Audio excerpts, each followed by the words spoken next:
Nós, a Europa, tem a ver com a Europa, tem a ver consigo. À sexta, uma reflexão sobre a atualidade europeia.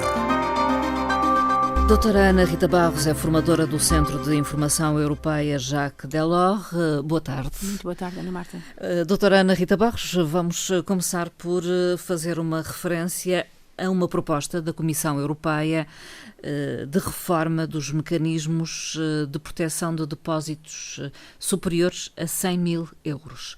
Trata-se do Fundo de Garantia que nós já conhecemos, e o que a Comissão pretende é alargar este valor recorrendo a seguros que não estão disponíveis até agora, de forma a que os depositantes vejam os valores acima dos 100 mil euros garantidos. Isto se uma determinada entidade financeira, como tem acontecido, se encontra com problemas e nos casos da resolução bancária, portanto, da dissolução dos bancos. Temos visto algumas crises bancárias de novo.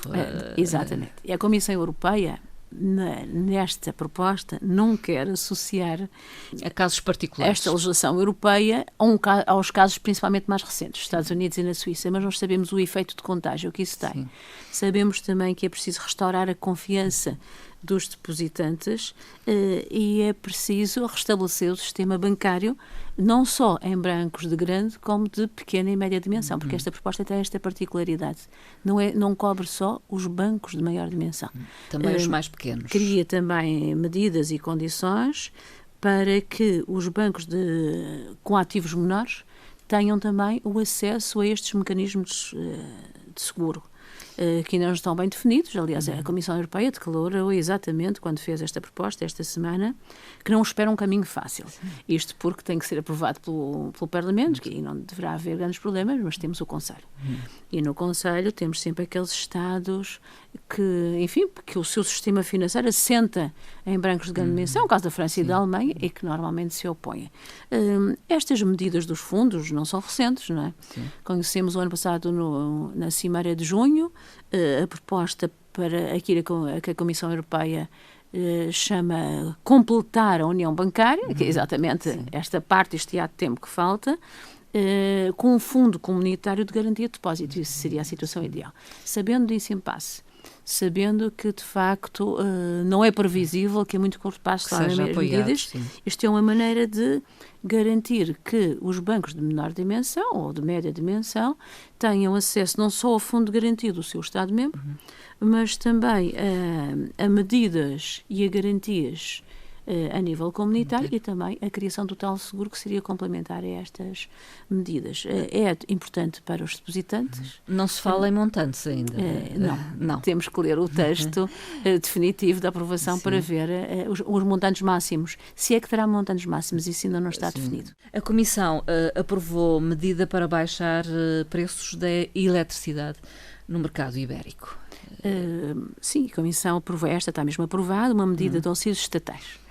Os tais auxílios estatais que vão ser prorrogados. É uma medida de prorrogação e de alteração. Portanto, já existem... Existe desde junho do ano passado. Vão prolongar-se no tempo. A proposta aprovada é de prolongamento até 31 de dezembro deste ano. Isto porquê? Porque a Comissão Europeia reconhece que as economias portuguesa e espanhola continuam a sofrer uma grande perturbação, como nós, aliás, sentimos, e a presente medida tinha a sua validade até 31 de maio próximo. Portanto, é a prorrogação até 31 de dezembro. Uma medida importante. É muito importante porque os produtores de energia, se estas subvenções, porque isto é uma subvenção, não existirem, vão repercutir os preços nos factores de produção e no consumidor e nos produtos. O valor desta subvenção é calculado diariamente, e resulta da diferença entre o preço do gás natural e o preço de mercado do gás. Não só natural, do mercado do gás. Só para termos uma referência, em junho de 2022, foi quando a medida foi implementada, o valor era de 40 euros kWh. Neste momento, as previsões que foram publicadas com esta aprovação até dezembro é que ele passe dos 40 até €65 kWh, ou seja, é um aumento de 62%. Muito significativo. Esta relação de referência é extremamente importante e se a medida não fosse implementada e prorrogada, tinha grandes repercussões nos preços. O mercado ibérico também é um mercado muito particular, porque é um mercado isolado dentro da União Europeia, não só nas ligações à França, como também a sua fonte de abastecimento que vem do Norte da África. Portanto, limita muito a interconexão deste mercado de energia ibérica, com elevada exposição dos consumidores, dos preços de energia e dos preços finais nas economias portuguesa e espanhola, e foi isso que a União Europeia quis salvaguardar. Uma boa notícia é esta. Sim, mas não podemos andar nos subsídios estatais permanentemente, não é? A Comissão Europeia tem, digamos, tentado assegurar que os medicamentos não só são mais seguros, mas também têm preços mais acessíveis. É uma reforma que se está a trabalhar? É considerada a maior reforma regulatória da saúde na história da Europa. O que é que se pretende? A tal União Europeia da Saúde, que falámos já no tempo do Covid.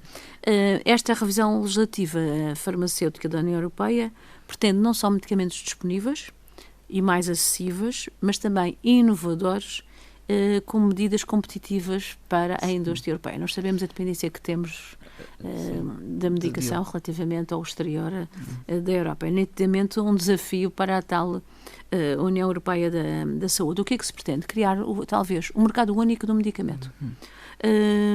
Porque... Como se fez com as vacinas? Sim, exatamente. É exemplo do que se fez com as vacinas. Porquê? Porque, para já, a União Europeia tem tido ultimamente algumas preocupações no campo da saúde, principalmente na parte das vacinas, com o ressurgir de algumas doenças infantis. O sarampo, sim, e a pólis, sim, que os mais velhos conhecem tão bem, não é? Também. E que têm tido alguma incidência em alguns Estados-membros. Também pelos índices de vacinação que cresceram durante o período de Covid. Sim, e também da relutância dos pais, muitas vezes, em vacinar os filhos. Não o caso português, porque nós temos uma tradição que vem do Estado Novo. Nós éramos todos vacinados ou então não íamos à escola, não é? Lembramos bem disso. E essa tradição ficou, foi passando e os pais ainda têm, e os avós ainda têm essa consciência e vão, mas já há estados em que isso não acontece. Também a distribuição dos medicamentos na União Europeia não é equitativa, principalmente para aquelas doenças consideradas menos comuns. As raras. E também relativamente à resistência antimicrobiana que se tem criado. Não só os antibióticos, como os outros, que é considerada uma das 3 principais ameaças europeias no campo da saúde. Esta resistência aos antibióticos. E não só. Então, esta criação do mercado pretende o acesso equitativo a preços competitivos, que alguns já criticaram, alguém do sector já indicou que com valores mais baixos não se pode fazer investigação, não há medicamentos novos, mas já tomou medidas a União Europeia neste campo. Fez uma indicação clara à Agência Europeia do Medicamento para aprovar os medicamentos, reduzindo o prazo de aprovação de 400 dias, que é o tempo médio, para 180 dias. Isso é importante, desde que não diminua a qualidade, e a União Europeia também fez esse apelo. Padrões de qualidade, segurança e eficácia têm que ser idênticos, mantidos. A forma de incentivo à investigação nesta proposta da Comissão é dada pelo aumento do prazo da regulamentação, ou seja, as fórmulas dos medicamentos, o tempo em que podem estar em sigilo, portanto, não divulgadas, passar do tempo atual para 12 anos, para dar algum retorno do investimento às investigadoras no campo farmacêutico, principalmente criando até situações de exceção que podem ir mais tempo em novos medicamentos, em medicamentos de nova terapêutica ou em situações clínicas não satisfeitas até agora. Portanto, cobre essas situações. deve ser um campo mais ou menos pacífico em termos de aprovação. Sim. Claro que tem que ser aprovado sempre pelo Parlamento e pelo Conselho, a não ser que haja algum lobby das farmacêuticas. Que faça tardar. Sim, a dependência e as importações da União Europeia de medicamentos relativamente aos países asiáticos é grande e verificou-se e acentuou-se com a crise da Covid. Novas regras de governação económica. O que é que é novo? É retornar ao semestre europeu, ao Pacto de Estabilidade e Crescimento. Pronto, que nunca mais se falou, aliás. Falou-se o ano passado, durante a presidência francesa, no primeiro semestre. Que seria retomado. Mas a presidência francesa queria que fosse retomada até ao final de 2022, não foi. Lembramos que foi suspenso, digamos, também por altura da pandemia. Crise, exatamente, da crise pandémica. A Comissão apresentou propostas claras, também não vão ser de fácil aprovação para esta aprovação para esta governação económica. O objetivo pretende reforçar a sustentabilidade da dívida pública, sempre as dívidas públicas. Claro que a pretensão é corrigir as deficiências do quadro atual em que se encontram alguns países no campo da dívida pública resultante das crises não só do Covid, mas também a atual crise que ainda se mantém na Ucrânia e na Europa, não é? Estes planos que a União Europeia pretende implementar são planos plurianuais, portanto, normalmente até 4 anos, de médio prazo, baseados em regras comuns da União Europeia para esta governança económica, de forma a corrigir os desequilíbrios orçamentais que têm sido portanto, verificados e que têm passado sem grandes reparos. A Comissão Europeia já indicou que estes planos devem conter trajetórias de ajustamento orçamental muito claras e as despesas não são só indicadas como despesas orçamentais. É os objetivos da aplicação das despesas, um pouco no sentido da aprovação do PRR. Portanto, em que é que vai ser aplicado? Que retorno é que tem? Quais são os objetivos dessa aplicação? Os montantes mantêm-se os mesmos. Os nossos conhecidos 3% para o déficit orçamental relativamente ao PIB e 60% para a dívida pública também relativamente ao PIB. Os Estados são todos diferentes e nós sabemos disso, principalmente em matéria económica. É mais risco. Os países do Sul. Os do Sul e os do Sul sem grande crescimento e sem grande evolução. Não é o caso de uma Irlanda que tem tido um sucesso e que já retomou os níveis de crescimento. São sempre aqueles, e não só, mas a França também tem tido problemas nesta matéria, a Itália também, mas a Itália é Sul, sem estar conotado que o Sul é Sul. Mas são sempre mais ou menos os mesmos. Onde não se tem notado muito, porque o aumento da inflação tem produzido para os Estados mais impostos e tem equilibrado alguma coisa. Mas essa redução vai ter, este reajustamento tem que ser feito nos vários sentidos. A Comissão propõe-se analisar exaustivamente estes planos e criar aquilo que a Comissão chama informações técnicas específicas, Estado a Estado, sobre cada trajetória, ou seja, ver onde é que há aqueles desvios. A Comissão prevê aprovação. Aliás, há Estados, excetuando a Alemanha, que diz que as medidas deviam ser os trajetos deviam ser mais rigorosos. Há Estados, capitais europeias, que se manifestaram esta semana favoráveis. Portanto, a Comissão espera aprovar esta diretiva até ao final do ano e pelo meio temos que ter a aprovação do Parlamento e do Conselho, como sempre, mas as medidas enquadráveis no semestre, no Pacto de Estabilidade e Crescimento, estão aí e agora há ajustamentos a fazer.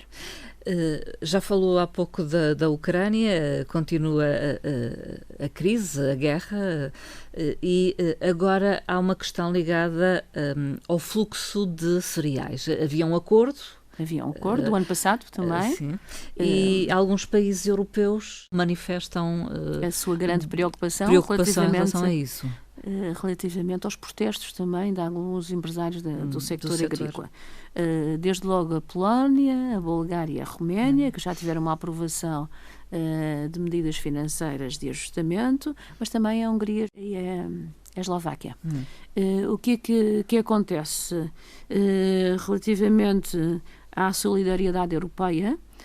O ano passado foram definidas a supressão de algumas medidas aduaneiras e de algumas taxas de pautas para a circulação dos cereais. Isto porquê? Porque a Ucrânia viu o seu principal centro exportador, que é o Mar Negro, bloqueado. E, como tal, houve este apoio da União Europeia. A finalidade eram os cereais passarem pelo espaço europeu, notoriamente destes países, e não só, para depois irem abastecer países em vias de desenvolvimento, como, aliás, esta medida teve toda a anuência da ONU também nesta distribuição. O que é que acontece? É que os cereais passavam, mas ficavam nos países. Ao entrar no mercado dos países, a quantidade faz diminuir o preço, como nós sabemos. Entravam no mercado e, entrando no mercado, baixavam os preços e prejudicavam, segundo os Estados, prejudicavam a economia local relativamente a estes mercados de cereais. De notar que a Ucrânia é o maior exportador mundial em determinados cereais, girassol, cevada, milho e trigo. E o que é que aconteceu? Estes Estados-membros solicitaram medidas de controle aduaneiro para desbloquear, porque eles bloquearam mesmo os caminhões de passagem. Claro que na altura a Comissão Europeia ao princípio recordou que a política comercial é uma política da competência da União Europeia e não dos Estados. Mas, face à tomada de posição destes Estados-membros com medidas um pouco mais restritivas, acontece que a União Europeia anunciou não só uma subvenção adicional, como a criação para estes Estados daquilo que chamou os corredores de solidariedade, onde passam os caminhões carregados de cereais europeus com destino a outros portos para depois chegarem aos países em vias de desenvolvimento. O valor anunciado foi ligeiramente mais elevado, mas neste momento está aprovado a situação de financiamento adicional a 3 Estados-membros, Polónia, Bulgária e Roménia. A Polónia com cerca de 50% a 60% do valor de 56,3 milhões atribuídos ao todo destes países, um pouco menos para a Bulgária, com 16 milhões, e também ligeiramente menos, tem a ver em função dos Estados e da sua população, à Roménia. Doutora Ana Rita Barros, vamos terminar com a habitual frase. Que é breve, é muito breve.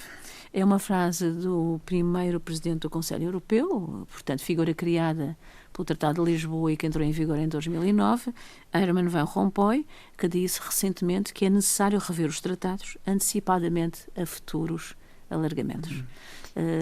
É preciso pensarmos nesta situação. O tratado tem algum tempo e os futuros alargamentos estão aí também. Estão aí, é uma questão política e geopolítica. Serão desafiantes para a União Europeia? E para nós, Estados do Sul, também. Mas sabemos que esta dependência de fundos não pode ser eterna. É um alerta deixado. É uma chamada de atenção. Doutora Ana Rita Barros, obrigada pela sua participação nesta emissão. Dona Marta. Doutora Ana Rita Barros, formadora do Centro de Informação Europeia Jacques Delors.